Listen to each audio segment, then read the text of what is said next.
The annals of military history are filled with tales of improbable victories, of smaller forces overcoming overwhelming odds. Yet few nations in modern history have made this phenomenon as central to their narrative and their very survival as Israel. How is it that a nation, born from the ashes of tragedy and immediately surrounded by hostile neighbors vastly superior in population and conventional military hardware, managed not only to survive, but to achieve decisive, stunning victories against the odds? This question is not merely a matter of historical curiosity. It delves into the very essence of strategy, the psychology of a people, and the complex, often brutal calculus of modern warfare.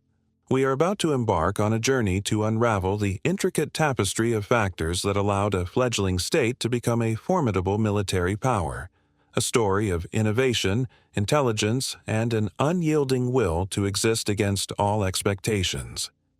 If you find this kind of deep historical analysis compelling and want to explore more stories that shape our world, take a moment to hit that like button and subscribe to the channel. Your support allows us to continue bringing these incredible narratives to light. To truly grasp the magnitude of Israel's military achievements, one must first visualize the sheer statistical improbability of its position in 1948. The proclamation of the State of Israel was met not with celebration from its neighbors, but with an immediate declaration of war. The armies of Egypt, Syria, Jordan, Iraq, and Lebanon, representing a combined population of tens of millions, converged on the newborn state, whose Jewish population numbered merely 650,000. On paper, this was not a war. It was to be an annihilation. The Arab armies possessed tanks, modern artillery, and air forces, remnants of the arsenals of their former colonial patrons. The nascent Israeli Defense Force, the Haganah, which would soon be restructured into the Israel Defense Forces, IDF, was a patchwork militia, armed with a motley collection of leftover World War II rifles, smuggled light machine guns, and a handful of improvised armored cars. They had no significant artillery, no tanks to speak of, and an air force that began with a few civilian planes hastily converted to drop rudimentary bombs by hand. The United Nations partition plan had created a state with indefensible borders, a long, narrow coastal strip that could be bisected with a single armored thrust. Jerusalem was isolated, and Jewish settlements in areas allocated to the Arab state were completely surrounded. The conventional military wisdom of the time gave the Jewish state no chance. Yet, the 1948 War of Independence, known to Palestinians as the Nakba, or catastrophe, ended not with Israel's destruction, but with its expansion. The IDF, forged in the crucible of this desperate conflict, managed to halt the invading armies, and then, through a series of audacious offensives, push them back, securing its existence. How was this possible? The first piece of the puzzle lies in the concept of ein brera. This was not a military Hebrew strategy, phrase meaning but a deeply ingrained alternative. national psyche. For the soldiers of 1948, many of whom were Holocaust survivors who had stepped off refugee ships only to be handed a rifle, retreat was not an option. Behind them was not a hinterland to which they could fall back, but the sea. The war was perceived in stark, existential terms. To lose was to face a second Holocaust within a decade. This desperation bred a ferocity and a level of motivation that the regular armies of the Arab states, often fighting for political objectives dictated by their leaders rather than for their own immediate survival, could not match. The Israeli soldiers were fighting for their homes, their families, and the very idea of a future. This psychological edge, the why behind the fight, proved to be a force multiplier more potent than any piece of military hardware. Furthermore, the structure of the opposing forces was not as monolithic as it appeared. While presented as a unified Arab League invasion, the armies were a coalition of nations with disparate and often competing goals. Jordan's King Abdullah, for instance, had secret ambitions to annex the West Bank for his own kingdom, a goal that was not always aligned with a complete victory for a unified Arab cause or the creation of a Palestinian state. Egypt sought regional dominance, and the Syrians and Iraqis had their own geopolitical interests. This lack of a unified command structure and a coherent overarching strategy led to poor coordination on the battlefield. Offensives were often launched piecemeal, allowing the smaller, more nimble Israeli forces to concentrate their strength against one front at a time, using their interior lines of communication to rapidly redeploy units to threatened sectors. The IDF, under a centralized and determined leadership epitomized by David Ben-Gurion, could operate with a unity of purpose that its adversaries sorely lacked. Another critical factor was the quality of leadership and training. While the Arab armies were often led by an officer corps steeped in the rigid, hierarchical traditions of the Ottoman or British colonial armies, the Israeli forces were commanded by individuals who had learned their trade in the underground.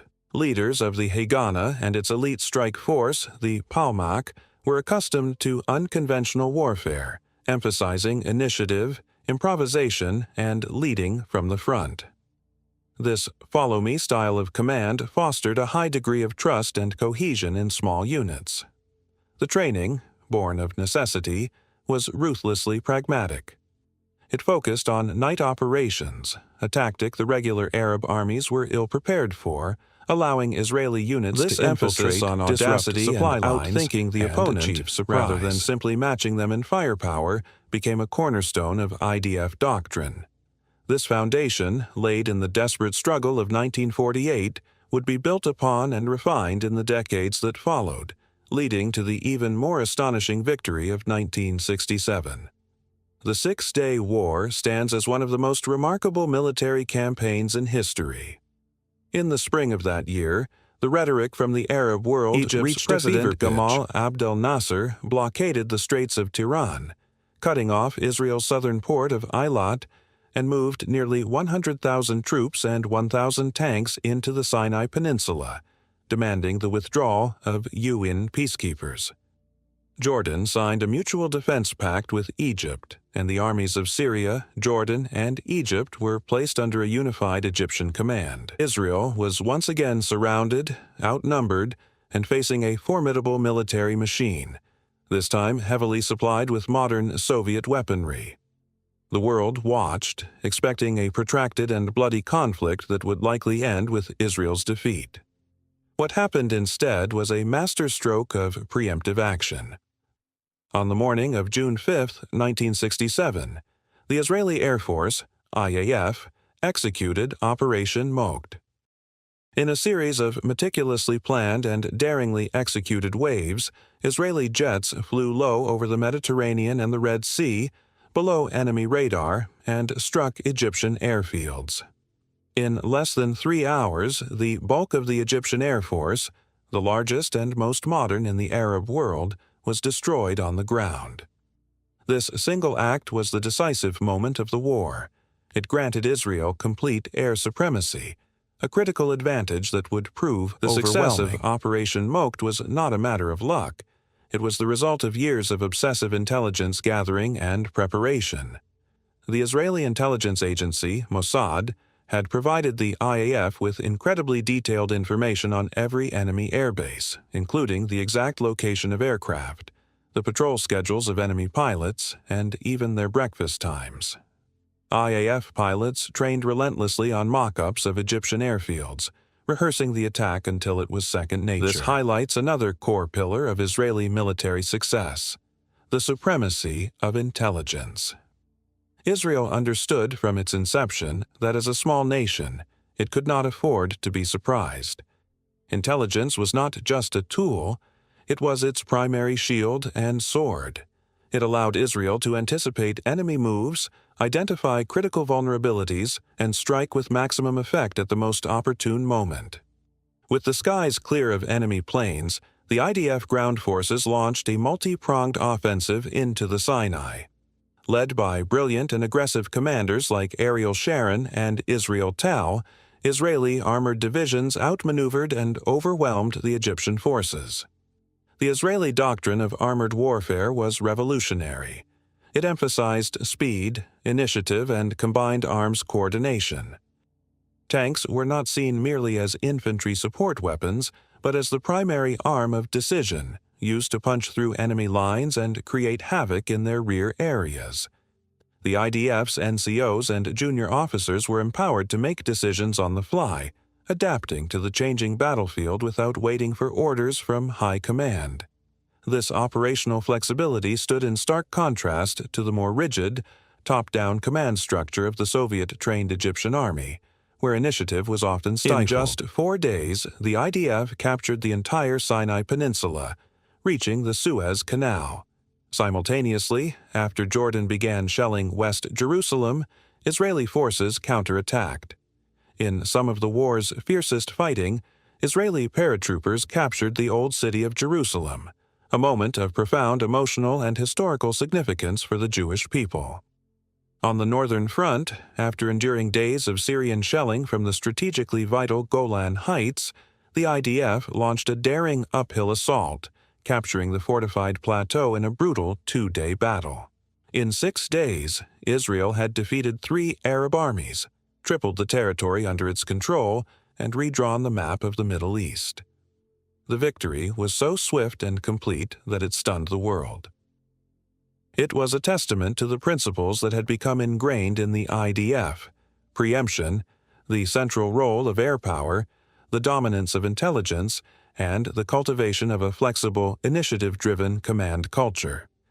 It also showcased a growing technological edge. While outnumbered in gross terms, Israel focused on quality over quantity. It invested heavily in pilot training, ensuring its airmen were among the best in the world. It modified and upgraded its tanks, like the British Centurion and American Patton, to better suit the conditions of desert warfare, often making them superior to the newer Soviet models they faced.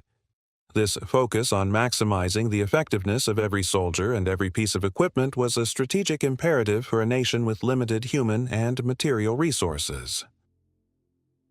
However, the stunning success of 1967 bred a dangerous sense of overconfidence, a belief in Israeli invincibility that would be shattered just 6 years later in the Yom Kippur War of 1973. This conflict provides perhaps the most nuanced and revealing case study of Israeli military prowess, as it began with a catastrophic failure before culminating in another improbable victory. On October 6, 1973, Yom Kippur, the holiest day in the Jewish calendar, Egypt and Syria launched a coordinated surprise attack. The IDF was caught completely unprepared. The intelligence community, suffering from a conceptual failure known as the concept, believed that Egypt would not attack without an air force capable of striking deep into Israel, and that Syria would not go to war without Egypt. Both assumptions proved fatally wrong. In the south, Egyptian forces crossed the Suez Canal in a brilliantly executed operation, overwhelming the thinly manned Israeli Bar-Lev line fortifications. They employed new Soviet anti-tank guided missiles, ATGMs, like the Sagar and Advanced Surface-to-Air Missile, SAM, batteries, which effectively neutralized Israel's 2 traditional trump cards, its armor and its air force. Israeli tanks rushing to the front were destroyed in droves by Egyptian infantry, and the IAF suffered devastating losses to the dense wall of SAMs. In the north, a massive Syrian armored force smashed through Israeli defenses on the Golan Heights, threatening to pour down into the Galilee. For the first 48 hours, it seemed that Israel was on the verge of defeat. The story of the Yom Kippur War is one of resilience and adaptation under fire. The initial shock was profound, but the IDF did not break. The mobilization of reserves, the backbone of the Israeli military, was remarkably swift. Citizen soldiers left their synagogues and homes, reported to their depots, and were on their way to the front within hours. On the Golan Heights, a handful of Israeli tank crews from the 7th and 188th Armored Brigades waged a heroic defense, fighting continuously for days against overwhelming numbers. Their desperate stand, particularly the legendary battle in the Valley of Tears, where a single Israeli brigade held off an entire Syrian division, bought the crucial time needed for reserves to arrive and turn the tide. The IDF was forced to innovate on the battlefield. It quickly developed new tactics to counter the threats of ATGMs and SAMs.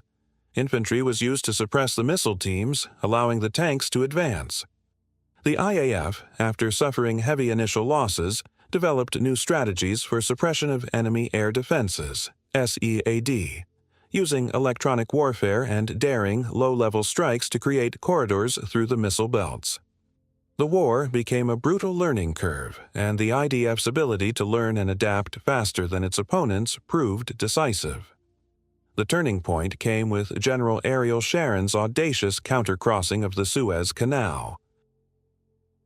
In a high-risk operation, Israeli forces found a seam between the Egyptian 2nd and 3rd Armies, established a bridgehead on the African side of the canal, and began to wreak havoc in the Egyptian rear. This move encircled the entire Egyptian 3rd Army and brought Israeli forces to within 101 kilometers of Cairo. On the northern front, Israeli forces had not only repelled the Syrians from the Golan Heights, but had advanced to within artillery range of Damascus. Facing military collapse, Egypt and Syria accepted a UN-brokered ceasefire. Israel had won, but the cost was enormous and the psychological scars ran deep. The Yom Kippur War shattered the myth of invincibility and forced a painful national reckoning. Yet, it also reinforced the core strengths of the IDF. It demonstrated the incredible importance of the reserve system, the courage and skill of its individual soldiers, and, most critically, its capacity to recover from catastrophic surprise and adapt its strategy in the heat of battle. The war spurred a new wave of technological innovation, leading to the development of the Merkava tank, designed with crew survivability as its primary consideration, and advanced anti-missile systems. In analyzing these conflicts, several overarching themes emerge. First is the human element.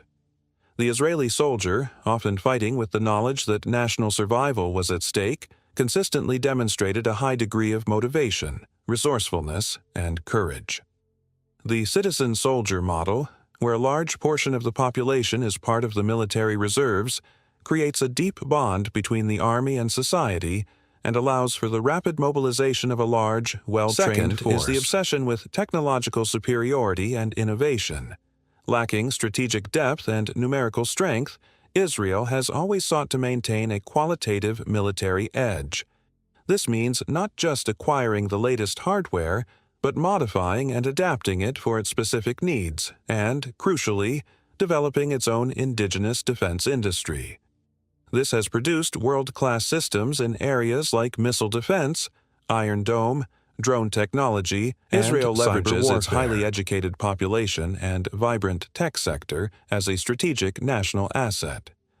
Third is the unparalleled role of intelligence. From the detailed planning of Operation Mokt to the ongoing efforts to preempt threats, intelligence is the first line of defense. It allows a small country to manage a multitude of threats by providing the early warning and precise information needed to act decisively. Fourth is a unique military doctrine that prizes flexibility, initiative, and combined arms warfare. The IDF empowers its commanders at all levels to make decisions based on the situation on the ground, fostering a culture of adaptability that has proven highly effective against more rigid, centralized opponents. Of course, this narrative is not without its complexities and controversies. These victories came at a great human cost on all sides and created the long-standing occupation of Palestinian territories and the Golan Heights, a situation that remains a source of enduring conflict and international debate. The strategic decisions, such as the preemptive strike in 1967, while successful, have also set precedents that have shaped the volatile dynamics of the region. In conclusion, the ability of Israel to win wars while being numerically disadvantaged is not the result of any single factor, but a powerful synergy of several. It is a combination of a deeply ingrained survivalist ethos, a lack of a viable alternative to victory, a unified national purpose in times of crisis, and a pragmatic and innovative military culture. It is the story of how intelligent supremacy, technological prowess, superior training, and a doctrine of speed and audacity were welded together by a desperate will to exist. The history of Israel's wars is a stark and often brutal reminder that, in the calculus of conflict, the size of the army is only one part of the equation. The spirit of the soldiers, the ingenuity of their leaders, and the unwavering resolve of a nation fighting for its very life can, and often do, turn the tide against seemingly insurmountable odds. It is a lesson written in the sands of the Sinai and the rocky hills of the Golan, a testament to how a small nation, through a combination of brains, bravery, and sheer necessity, forged itself into a military powerhouse.